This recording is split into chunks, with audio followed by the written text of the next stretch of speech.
Si vous avez bien suivi, vous vous rendez compte qu'on n'est pas passé loin de voir les Huns étendre leur empire. Imaginons que l'alliance de Rome et des peuples germains à Orléans n'ait pas porté ses fruits. Attila saccage la ville, défait une nouvelle fois l'armée romaine, seule force d'opposition, et annexe la Gaule à son territoire. À partir de ce moment-là, tout est possible. À l'époque, même si le peuple Hun reste nomade, son royaume est en voie de sédentarisation. Certains écrits mentionnent même la formation d'une capitale. Combiné à un potentiel mariage avec une princesse romaine, on peut penser qu'au moins une partie du royaume aurait pu commencer à se structurer. La stabilité était un des objectifs d'Attila, et c'est ici sa meilleure occasion. Après tout, Rome avait déjà modernisé de nombreuses infrastructures dans la région. On est complètement dans la théorie, mais dans un monde où la Gaule se consolide autour des Huns, sur les ruines de l'Empire romain, Attila n'a probablement pas besoin de tenter une nouvelle invasion de l'Italie en 452, et sa mort, que certains historiens pensent être due à un assassinat, pourrait elle aussi ne pas avoir lieu avant plusieurs années.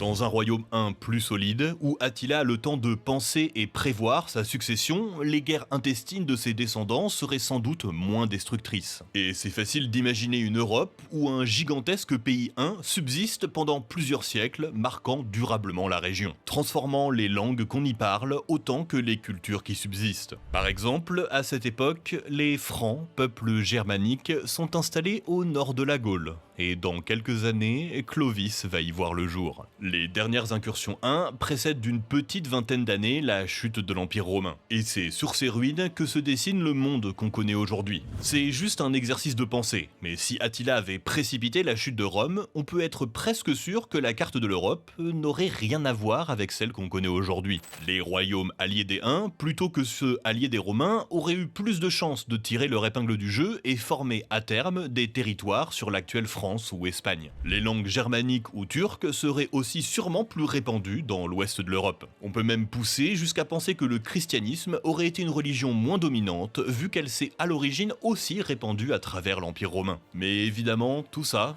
c'est que de la spéculation.